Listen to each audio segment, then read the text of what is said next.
सास को हुआ अपनी भूल का एहसास। राधा जी एक आम मध्यम वर्गीय परिवार की मुखिया थी। वे अपने बेटे शुभम और बहू मनीषा के साथ रहती थी। एक बेटी सीमा थी जो कि शादी के बाद अमेरिका में बस गई थी। राधा जी के पति की मृत्यु बहुत पहले ही हो चुकी थी। शुभम और मनीषा की शादी को 5 साल हो गए थे, लेकिन अब तक उनकी कोई संतान नहीं थी। राधा जी की बहू मनीषा भी जॉब करती थी, जो कि राधा जी को बिल्कुल भी नहीं सुहाता था। वो जल्द से जल्द दादी बनना चाहती थी, लेकिन मनीषा और शुभम यह अच्छी तरह से जानते थे कि अभी मनीषा का जॉब करना कितना ज़रूरी था। राधा जी अपने बेटे शुभम से इस बारे में बात करती तो शुभम किसी न किसी बहाने से बात को टाल देता था। इसलिए वे मनीषा को ही परेशान करने के बहाने ढूंढती रहती थी ताकि वह अपनी जॉब छोड़ दे।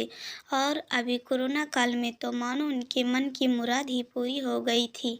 हालांकि वे दिल की बुरी नहीं थी, लेकिन पोते की चाह में वे ना चाहते हुए भी ऐसा कर जाती थी। अपनी हम उम्र सहेलियों को दादी बनते देखकर उनका मन दुखी हो जाता था।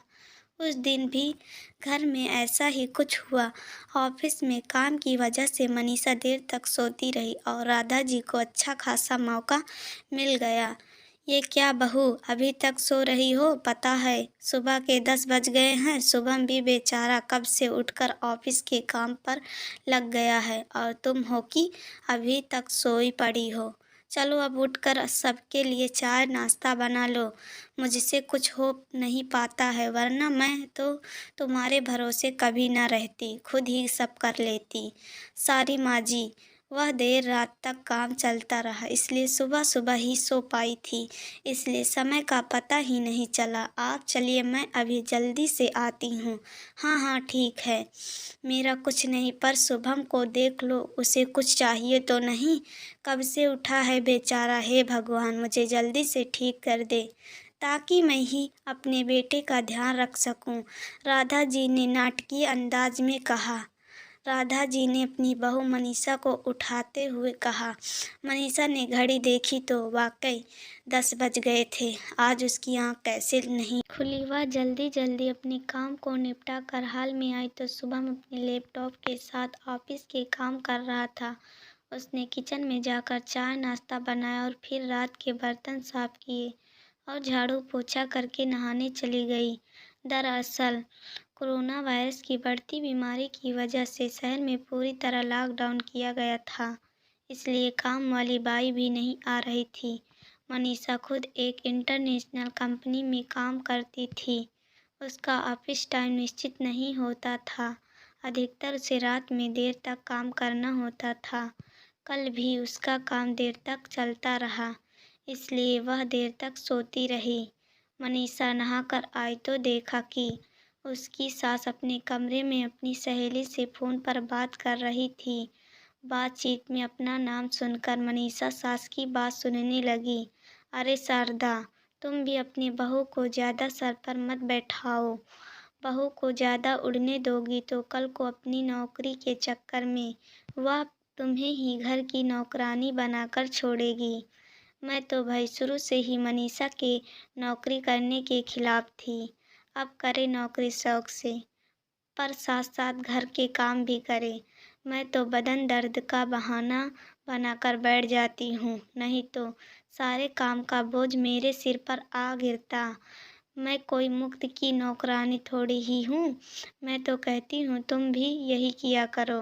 सास की बात सुनकर मनीषा की आंखों में आंसू आ गए। वह जिस सास को बीमार समझकर उनकी दिन रात सेवा करती है, उन्हें एक गिलास तक उठाने नहीं देती है।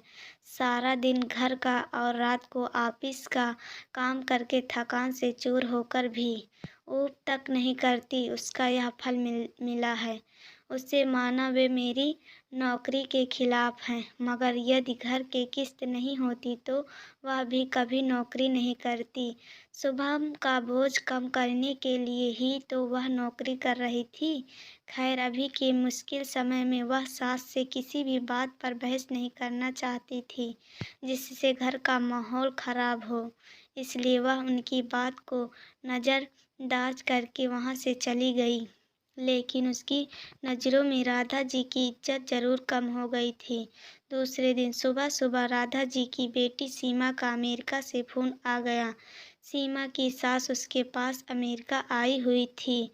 आदत के अनुसार राधा जी ने जैसे ही सीमा की सास की बुराई करनी चाही, वैसे ही सीमा ने उन्हें डपट दिया।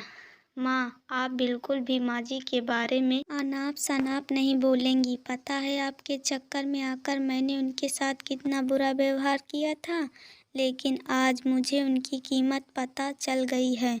तुम तो उनके यहाँ पर आने के कितने खिलाफ थी, मगर आज अगर वे यहाँ नहीं होती ना माँ, तो ना जाने हमारा क्या हाल होता। तुम्हें तो पता ही है कि मेरा नौकरी करना कितना ज़रूरी है। कोरोना ने यहाँ भी ऐसा कहर ढाया है कि घर से ही सब करना पड़ रहा है।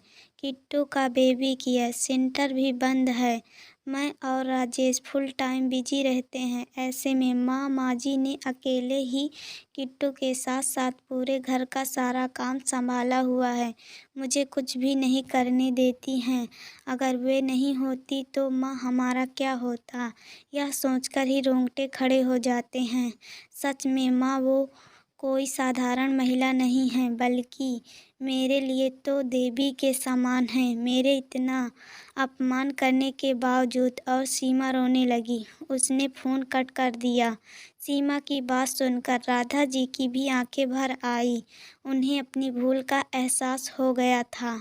मनीषा तो वाकई उनका कितना ख्याल रखती है। उनकी कड़वी सी कड़वी बात का भी बुरा नहीं मानती है, उल्टे जवाब भी नहीं देती है।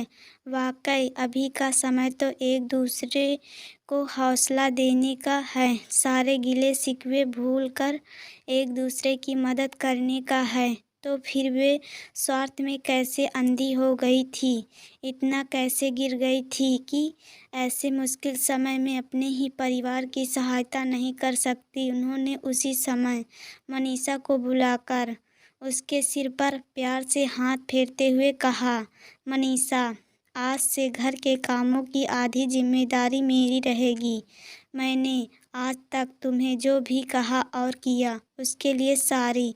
चलो अब तुम जाकर आराम करो, खाना मैं बना लूँगी।